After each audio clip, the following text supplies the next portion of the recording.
নমস্কাৰ, মই ডক্টৰ হিৰেণ গগৈ।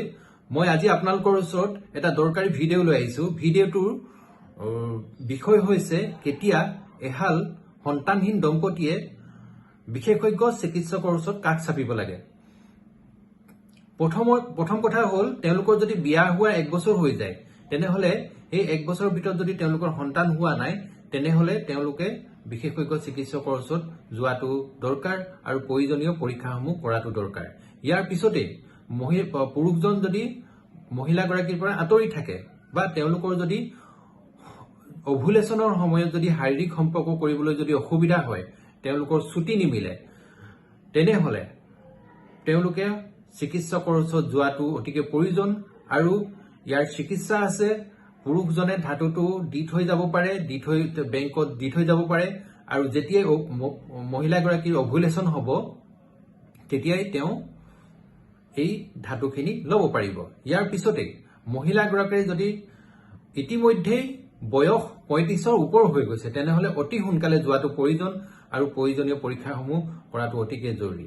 ইয়াৰ পিছতে পুৰুষজনৰ যদি লেক অফ ইজাকুলেশ্যন, মানে ধাতুটো লিংগৰ পৰা ওলাই নাহে, ইয়াৰ পিছতে তেওঁৰ যদি লিবিডোটো কমি যায় বা মানে ইচ্ছা শক্তিটো কমি যায়, তাৰ পিছতে তেওঁ যদি লিংগটোৰ ইৰেকশ্যন নহয়, তেনেহলেও অতি সোনকালে চিকিৎসকৰ কাষ চপাটো অতিকে প্ৰয়োজন।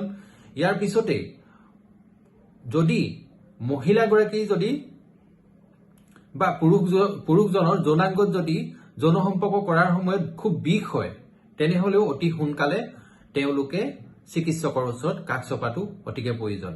ইয়াৰ পিছতে কিছুমান টেষ্ট কৰিলে, যেনে হিষ্টেৰ'চেলফিংগোগ্ৰাফি কৰিলে যদি দুইফালৰ টিউব দুডাল বন্ধ থাকে, তেনেহলে তেওঁলোকে বিশেষজ্ঞ চিকিৎসকৰ ওচৰত অতিকে সোনকালে যোৱাটো প্ৰয়োজন।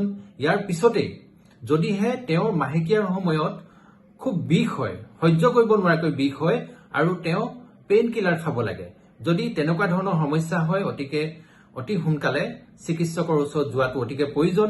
ইয়াৰ পিছতে মহিলাগৰাকী যদি এণ্টিমুলেৰিয়ান হৰমন যিটো থাকে, সেইটো যদি 2তকৈ কম হৈ যায়, তেনেহলেও তেওঁলোকে সোনকালে চিকিৎসকৰ ওচৰত কাষ চপাটো অতিকে প্ৰয়োজন। ইয়াৰ পিছতে আহিলে ধাতু পৰীক্ষা। পুৰুষজনৰ ধাতু পৰীক্ষাত যদি তেওঁৰ যদি শুক্ৰাণুৰ সংখ্যাবিলাক কমি যায় বা শুক্ৰাণুবিলাক যদি দুৰ্বল হৈ যায়, তেনেহলে তেওঁলোকে বিশেষজ্ঞ চিকিৎসকৰ পৰা পৰামৰ্শ লোৱাটো অতিকে প্ৰয়োজন। এইখিনিয়ে মূল কথা। ইয়াৰ লগতে আৰু বহুত কিছুমান আছে, সেইখিনি কথাটো কবলৈ ধৰি লওক এতিয়া বহুত দীঘলীয়া ভিডিঅ' হৈ যাব, কিন্তু মূলত এইখিনি কথা মনত ৰাখিলেই তেওঁলোকে সোনকালেই চিকিৎসকৰ ওচৰত কাষ চপাটো প্ৰয়োজন। আৰু তেওঁলোকে প্ৰয়োজনীয় যিখিনি টেষ্ট থাকে, যিখিনি মিনিমাম কিছুমান টেষ্ট থাকে, সেইখিনি কৰাটো অতিকে দৰকাৰী। ইয়াৰ পিছতে আপোনালোকে যদি মোক যদি কথা পাতিব বিচাৰে বা মোৰ লগত যদি ভিডিঅ' কলত কথা পাতিব বিচাৰে, তেনেহলে আপোনালোকে এটা পেইড কনচালটেশ্যন ল'ব পাৰে।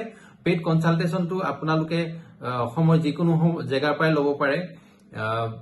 অসমীয়া, ইংৰাজী, হিন্দী, বেংগলী যিকোনো ভাষাতে মোৰ লগত কথা পাতিব পাৰে। আৰু আপোনালোকক পেইড কনচালটেশ্যনৰ যিটো এপইণ্টমেণ্ট ল'বলৈ হলে আপোনালোকে ফোন নাম্বাৰটো ব্যৱহাৰ কৰিব 9395106232। এই নাম্বাৰত আপোনালোকে মেছেজ কৰি আপোনালোকে এপইণ্টমেণ্ট ল'ব। এপইণ্টমেণ্ট লোৱাৰ পিছত মই আপোনালোকক এটা টাইম দিম বা আপোনালোকক এটা সময় দিম, সেইমতে আপোনালোকে মোৰ লগত ভিডিঅ' কলত আপোনালোকে পৰামৰ্শসমূহ মোৰ পৰা ল'ব পাৰিব। আৰু আপোনালোকৰ যদি ভৱিষ্যতেও কিছুমান জানিবলগীয়া কথা থাকে, নিশ্চয় আপোনালোকে এই নাম্বাৰৰ জৰিয়তে আপোনালোকে জানিব পাৰিব। ধন্যবাদ। আকৌ লগ পাম।